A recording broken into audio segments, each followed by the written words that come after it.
Hello, I'm Kurt Griffin, and I'm going to be discussing employees or robots and which is more dynamic in the workplace. Recently, there has been a huge growth in the use of robots in the workplace. This comes as a surprise to no one, as robots and the aid of technology makes many jobs much easier. However, lately many jobs have been entirely replaced by a computerized system of one sort or another, and I am looking towards the future to see what sort of effect this can have on us as humans. There are multiple solutions for the issue involving work and robots. One popular idea is to use robots to work alongside us and to help us when needed with our work and life without completely replacing the human element. Another idea, which is already occurring in everyday life, is wearable technology. Wearable tech can be very efficient and integrate itself very nicely into everyday life. Wearable technology, look around you. You can probably spot someone wearing an Apple Watch or another sort of exercise tracking device. The future with wearable technology is vast, and there will certainly be more products in the near future. Another, less popular option, perhaps due to the many movies and books on a robot takeover, is that robots should replace humans entirely in the workplace. After all, a world without work doesn't seem too bad at first glance. Could we make a labor-free society work, or would it be an absolute disaster? Many CEOs and people in charge of companies are transitioning manual labor and unskilled jobs to create a more economically stable business. They are giving the more skilled jobs or management jobs to humans. This creates a surplus of laborers, and this has had a hugely detrimental effect on certain fields in the industries. As more robots are used and replace the work of humans, we will be soon looking at hordes of citizens of zero economic value. Human society, the main part of the economy, relies on the basis of human-to-human contact and relationships. These relationships are what motivate a worker as well as make them successful. Without this motivation and lack of responsibility to do a job well, there could be drastic consequences on humankind and society and the society we have built for ourselves. Not to mention a huge wealth and social gap that could appear because some people have jobs and others don't, simply because there isn't any available. Look at this image for an example. America has lost more than 7 million jobs since the peak of the auto employment in the late 90s. Yet American auto production revenue has more than doubled in the same span. Here's another one depicting how many jobs have been lost in multiple different fields. Because robots don't get tired or need breaks, they can be much more economically feasible. Humans need breaks and can only work for certain amounts of time before they need a break or time off. Robots, on the other hand, can work for 24 hours a day, 7 days a week, assuming they are good quality and well maintained. Morally, robots can also have a plus side because they can relieve humans of particularly bad jobs. Many manufacturing jobs aren't known for great working conditions, specifically overseas factories. By robots doing these unsavory tasks, it can help keep more humans safe from the dangers that are often found in factories. In A World Without Work by Derek Thompson, the issues of a robot replacing humans are heavily discussed. Derek points out that the U.S. labor force has been shaped by technology and that there is no reason for this to change. Robots will find a way to integrate positively into society, but completely replacing humans will cause many problems and simply will not work. An example of this is in exploration, where organizations like NASA and the National Aeronautics and Space Administration, as well as NOAA, are using instruments of cutting-edge technology to explore extreme environments such as the space and the depths of the ocean. By not having to put humans at risk in such situations,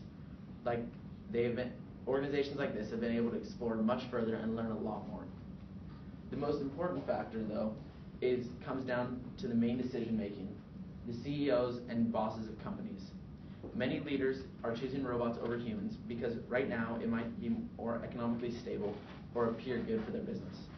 But they are making their decision off profits and production, not what might be the right choice down the road. As you can see from this image, there are some jobs that are more likely to be taken than others. In fact, some jobs have been almost entirely shifted to robots, such as financial advisors and analysts. Now computers look at the trends in the economy and outputs data on where to invest and at what time. The entire human element has been cut out.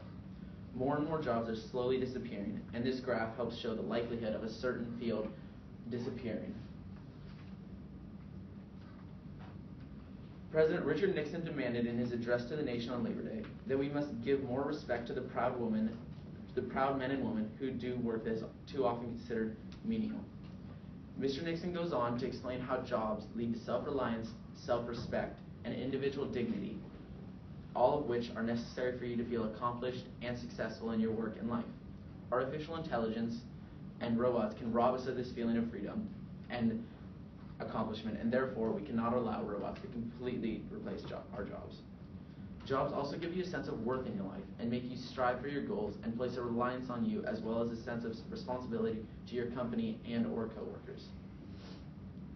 Business since the start of history has been reliant on communication between humans, and it is the development of relationships through trading goods and hard work that matters in business. And not only business, but society too. Sometimes change is good, and we do live in an ever-changing society. However, to completely change our labor system, which is the basis of our society, might not be the greatest idea. Humans have innovated and changed the workplace throughout history, and to replace humans with machines that are unable to think and learn would put an end to this growing society. Replacing humans would also put an end to creativity in the workplace, a spot where many of the greatest ideas have come from. There would be no innovation or meaning of life for billions of people. Not working might seem like a good idea, but for humans we need a goal, and without a worthwhile or needed task, humanity would be at a loss.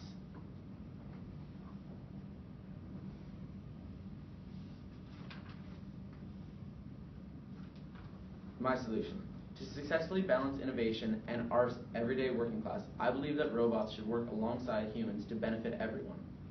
Too big of a role by robots can be detrimental, but no role could take away from the efficiency, which is the entire point of robots in the first place.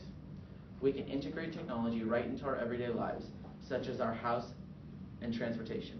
This sort of technology, such as a home assistant and self-driving cars, are already becoming available, and within a few years it will become commonplace. Robots can make our lives easier, but just like anything, moderation is key, and we must be disciplined in how we use our technology.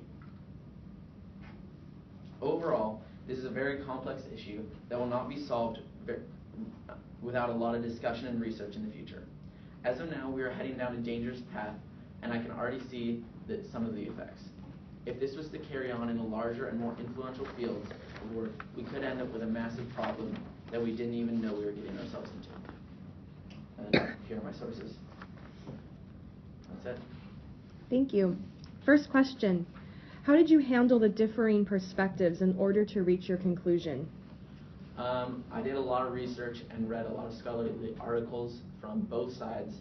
And once I had collected my research and data, I came up with a conclusion that seemed to make sense and would be the most feasible and successful in today's society as well as in the future.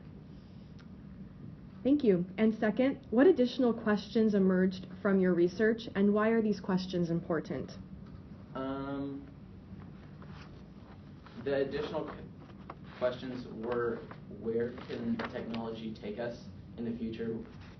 The most important thing for me was probably the exploration into space as well as the ocean, and that was one of the things I hadn't thought of before and helped broaden my argument.